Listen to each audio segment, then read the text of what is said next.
Sit down. Listen to yourself. Imagine for a second that you are driving a car. You've got this GPS system that you trust it completely. Right. It's the same one your parents used, their parents used it. It's legendary, considered the absolute gold standard of navigation. The best you can get. The best you can get. But then you're on this long road trip and a mechanic pops the hood and says, hey, just so you know, this entire system is calibrated to a map from 2,000 years ago. Oh, wow. And the roads have actually moved since then. That is a genuinely terrifying thought. So you're driving along feeling completely confident, but the map on your dashboard is effectively a ghost map. It's a ghost map, exactly. And what if the mechanic then adds, oh, and by the way, the map was never even meant to be static. You were supposed to be watching the road, not the drawing of the road. And that distinction is everything. The difference between the territory and the map, right? Or Yeah. the fixed coast versus the moving current. It's a fundamental difference. Today, we're not talking about cars. We're looking at something much, much older, and for a lot of people, much more sacred. We are looking at Vedic astrology. But we aren't asking the usual questions like, does it work? Or, what's my horoscope for this week? We are popping the hood. We're going to look at the mechanics of the engine itself. And we're going deep. Specifically, we're diving into a very particular, and I have to say, a very controversial expose. It tackles this huge, centuries-old debate. The tropical zodiac versus the sidereal zodiac. That's the one. We're looking at the source, the Texcola, which is this document that synthesizes some really heavy-hitting arguments. A lot of this is the kind of analysis you see from researchers like Malki. Right. And it makes this bombshell claim that the entire Vedic system we know today might be running on a 2,000-year-old optical illusion. It's a massive claim. And I think the mission for our deep dive today is to really unpack that argument. The idea that Vedic astrology, which is, famous for being sidereal, for being star-based, was actually designed to be tropical or season-based from the very beginning. And let's just set the stakes here, because this isn't some minor technical point. This isn't like arguing over the font size on a chart. Oh, not at all, no. If this argument actually holds water, it changes everything. Everything. It changes how you calculate a chart. It changes how you make predictions. It fundamentally challenges the very identity of modern Vedic practice. So it basically suggests that millions of people might be using a map that has slowly, year by year, drifted away from its original anchor points. Precisely. Okay, so let's get into it. The source material calls this the core misunderstanding, and it says it all starts at a crime scene, basically. In the ancient crime scene. Right, we're talking 1st or 2nd century CE. What on earth happened back then? This is the absolute crucial piece of context. To understand the crime, you have to understand the setting. In that very specific window of history, let's say around 100 to 200 CE, something happened in the sky. Okay. We experienced a phenomenon you could call the perfect alignment. Now, you have to understand there are two fundamental ways to measure the sky. The two zodiacs. Exactly. First, you have the tropical zodiac. It's based on the seasons, on the equinoxes. It's all about the relationship between the Earth and the Sun. It's an Earth-based system. Okay, let's pause on that because I want to make sure everyone gets this. Tropical equals Earth-focused. It equals seasons. Yes, exactly. The anchor points are the equinoxes and the solstices. So when the sun crosses the equator heading north, what we call the vernal equinox, that is, by definition, 0 degrees of Aries. Because it marks the beginning of spring in the northern hemisphere. Precisely. Tropical is the calendar of the Earth's posture toward the sun. Okay, got it. So what's the other one? The other one is the sidereal zodiac, and that one is star-focused. It looks past our solar system to the so-called fixed stars and the constellations out there in deep space. So the 0 degrees Aries in that system is what? It's defined by the actual physical group of stars that we call the constellation of the Ram. So one is looking at the Sun-Earth geometry, and the other is looking at the wallpaper of stars behind all of that. That's a perfect way to put it. Now here's the catch, the critical piece. Because of a tiny wobble in the Earth's axis, it's called precession, these two systems, they slowly drift apart from each other. Okay, so they're not locked together. Not at all. But, and this is the key, for that brief moment in the 1st and 2nd century CE, they overlapped perfectly. You're kidding. No. 0 degrees Aries in the seasonal calendar lined up exactly with the visible constellation of Aries in the night sky. So if I'm an astronomer priest back then, I look up at the spring equinox, the start of my tropical year, and I see the stars of the Ram right there, marking the spot. You see them right behind it. And that, according to the source we're examining, is where the optical illusion began. Because they matched. Because they matched so perfectly, the argument is that observers made a foundational misidentification. They assumed the seasonal markers were the star markers. They thought, oh, Aries means that group of stars up there. When the argument goes, Aries originally just meant the geometric point where spring begins. They confused the symbol with the thing it was pointing to. I love the analogy the source uses here, the one with the transparent maps. It's a great one. It's like you have two clear plastic sheets. One has a map of the seasons drawn on it, and the other has a map of the constellations. Right. And usually they're a little bit offset. But for that 1 century, they were laid vertically on top of one another, so they look like a single map. That's the perfect visualization. And the tragedy, according to this exposé, is that later scholars, people living hundreds of years after this alignment had already broken apart, they didn't realize they were looking at two different maps. I thought it was one single system. They thought it was one system. And this leads directly to what the source calls the category error. The category error. What's The deep confusion between a sign and a constellation. They sound like the same thing. They really sound like it, but they're not. A sign, like Aries the sign, is a geometric division of space. It's a 30-degree slice of the pie, a piece of math based on the sun's path. Okay, a mathematical concept. Yes. A constellation, on the other hand, is a physical group of burning balls of gas millions of miles away. Right. They're not the same thing at all. But because of that perfect alignment, people started using the names as if they were the same thing. Exactly. And this is where what the source calls textual literalism comes into play. Okay. The argument is that non-initiates, people who weren't privy to the deep mathematical and astronomical secrets of the ancient rishis, they just read the texts literally. So a text says, when the sun is in Aries. And they pull out their charts and look for the physical stars of Aries. They completely missed the original context that Aries was just a code word, a shorthand for a specific geometric angle of the sun at the equinox. Wow, so they were looking at the wallpaper instead of the architecture of the wall. That is a brilliant way to put it. Yeah. They became fixated on the background stars, the decoration, rather than the actual structural geometry of the solar system, which was, according to this argument, doing all the work. Okay, so that's the crime scene. The perfect alignment tricked everyone into thinking the stars were the ultimate reference point.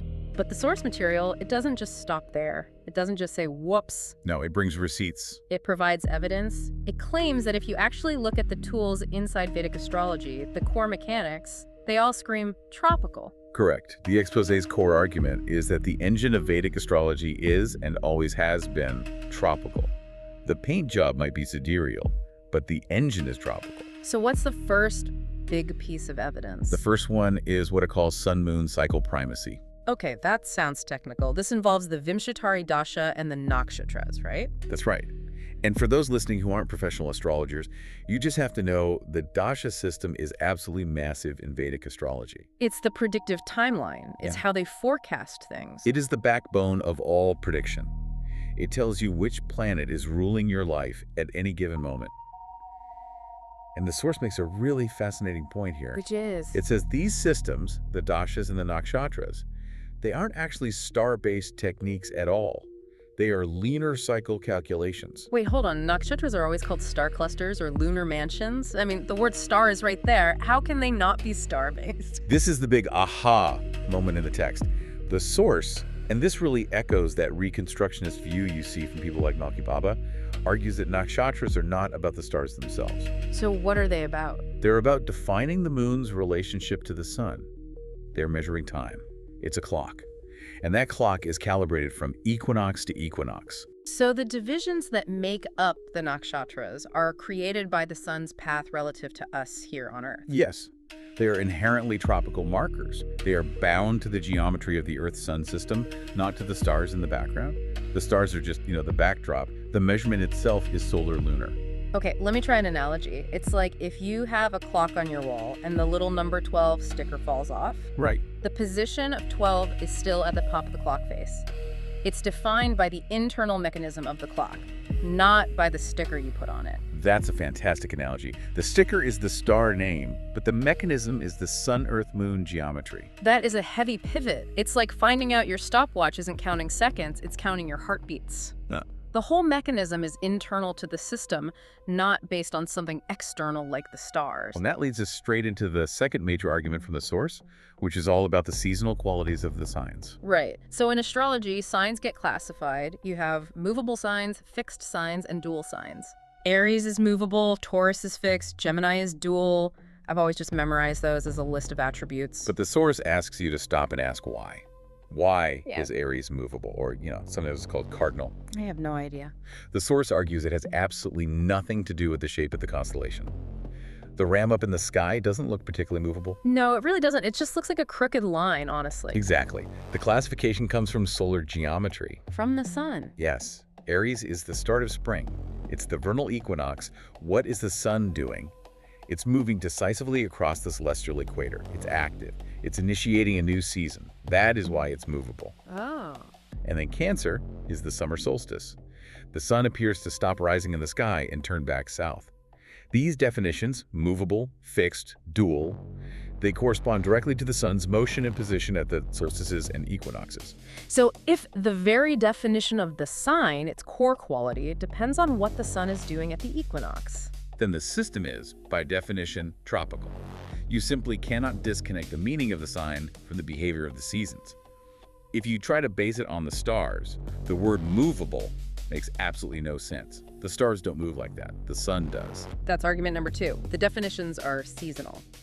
Okay, what about the third one? The source calls it the spoken reel design. This one zooms out a bit and looks at the whole zodiac, the Rashi of 12 signs itself. The source describes it as a calendar wheel. A calendar. Yes, and it points to ancient texts that use terms like ayana. Now, ayana specifically refers to the solstices, the turning points of the sun. We hear that in yoga, don't we? Uttarayana and Dakshinayana. Exactly, the northern and southern paths of the sun. These are strictly seasonal solar terms. They have nothing to do with distant stars.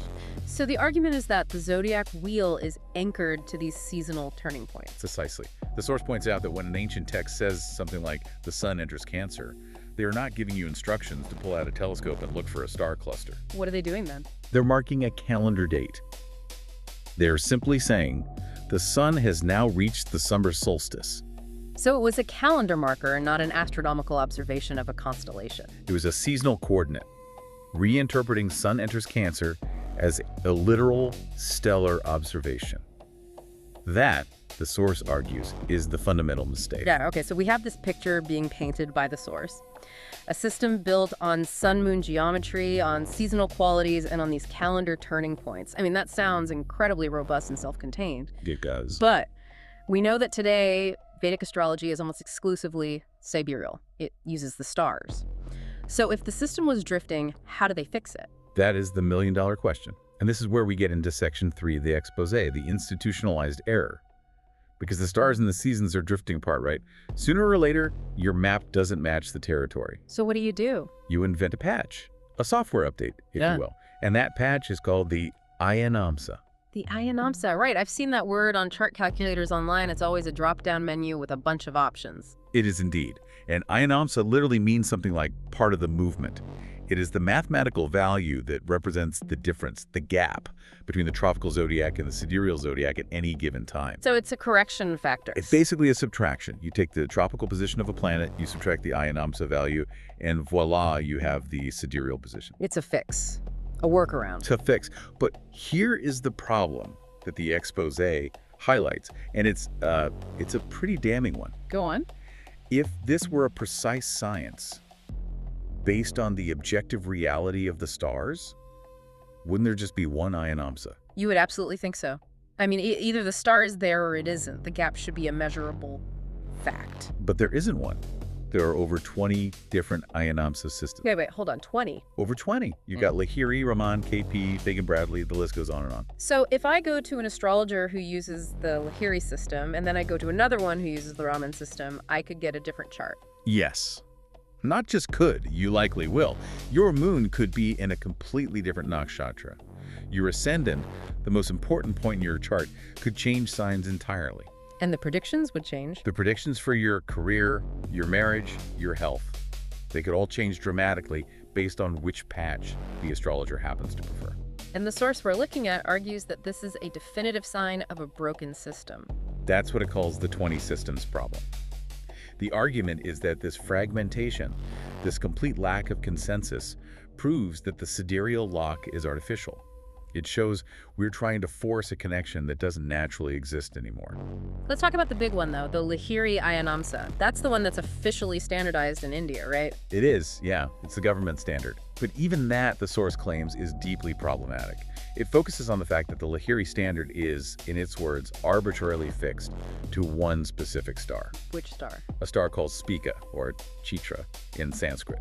The whole system is anchored to that one point of light. And why Spica? Well, that's the big debate, isn't it? The source argues there's no definitive ancient textual reason for it. It's an arbitrary choice. Why that star and not another one just a few degrees over? Okay. And the source uses very, very strong language here. It calls this practice stellar idolatry. Whoa, stellar idolatry. That's a heavy term. It is. It implies that by prioritizing the physical position of a single star over the elegant mathematical geometry of the sun and earth, practitioners are essentially worshiping the idol, the star, rather than the divine mechanics, the geometry that actually power the predicted technology. You're putting the physical object above the metaphysical law. That's the critique. They're obsessed with the lamp, but they've forgotten about the light that the lamp is supposed to represent.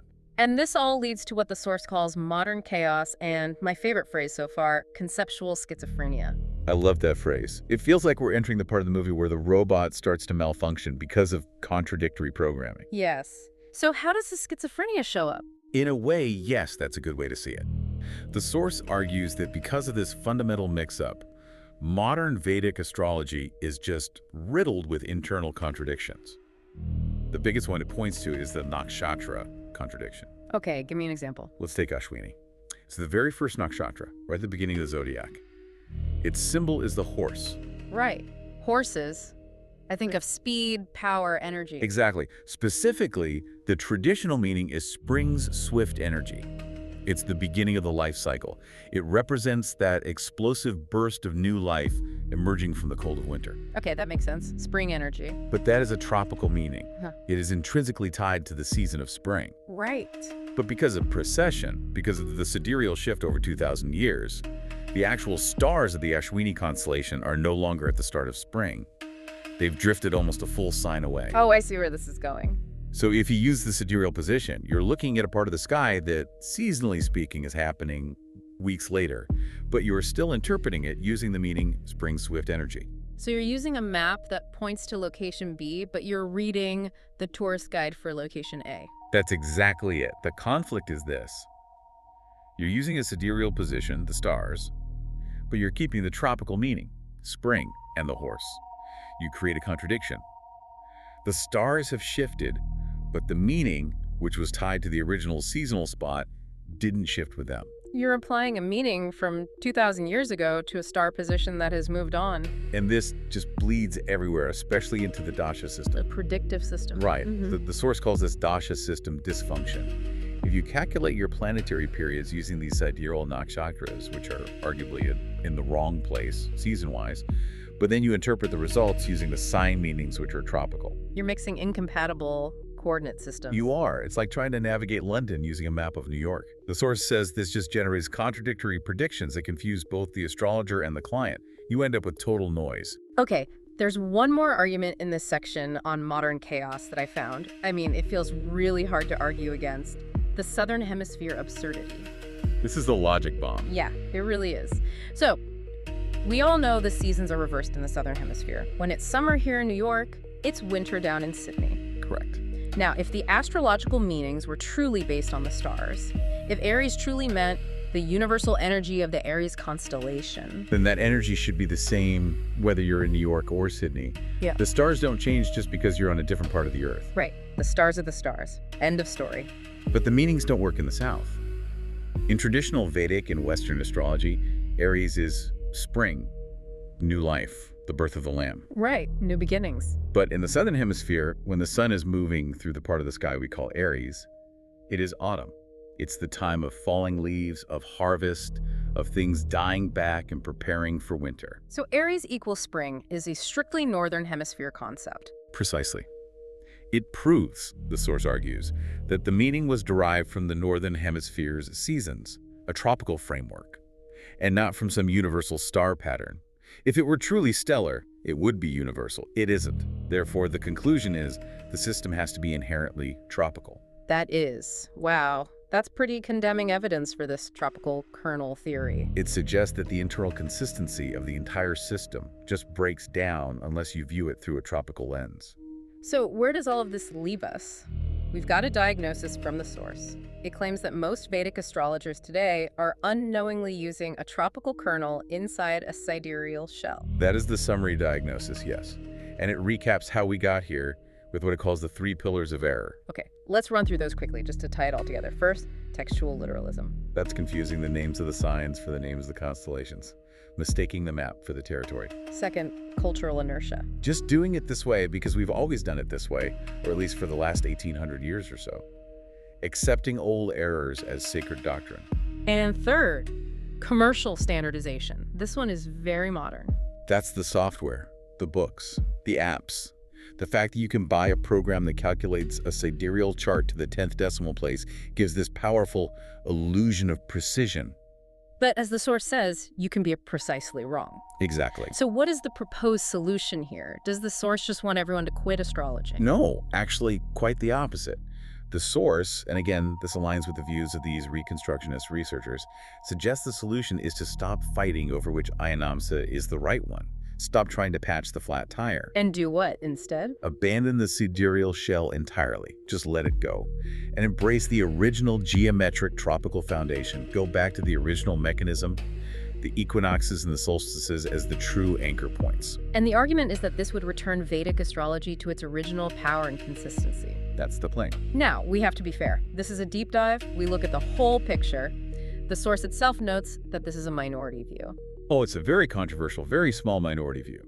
Traditionalists, the vast majority of practitioners, they vehemently disagree with all of this. What's their counter-argument? They point to records that they say show an awareness of precession dating back to 3000 BCE. They argue that the ancient rishis knew exactly what they were doing and that the sidereal system is intentional, not an accident. I've also heard them point out that Islamic astrologers in the medieval period, who were brilliant astronomers, adopted India's sidereal system. They did. They saw it and thought it was superior to their own methods. So the traditionalist argument is, who are we to second-guess thousands of years of lineage? So it is absolutely not an open and shut case. But the exposé we're looking at, it insists that the practical chaos of the modern day, the 20 different systems, the Southern Hemisphere problem, that all this evidence suggests a fundamental misunderstanding is at play, regardless of tradition. It's really a battle between trust the lineage and trust the mechanics. One side says, don't break the chain. The other side says the chain was linked incorrectly 2,000 years ago. It's fascinating. It's like discovering a secret room in a house you've lived in your entire life. Or maybe more like realizing the entire house is built on a different foundation than the one listed on the blueprints. Okay, let's try to wrap this up. We have journeyed from a cosmic crime scene in the 1st century all the way to modern software glitches. And we've unpacked this argument that a 2,000-year-old perfect alignment might have created a mask that was hidden the true mechanism of this massive astrological system ever since. And why does any of this matter to you listening right now? Yeah. Even if you have zero interest in astrology. Right. What's the takeaway? It's a profound lesson in critical thinking. It is a reminder that just because a system is ancient or because it's standardized or used by millions of people, that doesn't mean the original user manual hasn't been lost in translation somewhere along the way. We take so many things for granted, we just assume the experts have it all figured out. But sometimes everyone is just copying the person who came before them, who copied the person before them. All the way back to a simple mistake, an optical illusion that happened 2,000 years ago. It really invites us to question our assumptions, to look at the source code, so to speak, of our own beliefs. I want to leave you with this final thought, a bit of a provocation, really. If the astrological map that millions have been using for centuries has been slowly drifting away from its original anchor points every single year, and we didn't notice because we were all looking at the wrong layer of the map, what other ancient truths in other fields might be based on a similar long-forgotten optical illusion? That is a question worth meditating on. Indeed it is. Thanks for taking this deep dive with us. Go check the source code of the things you believe in. We'll see you next time.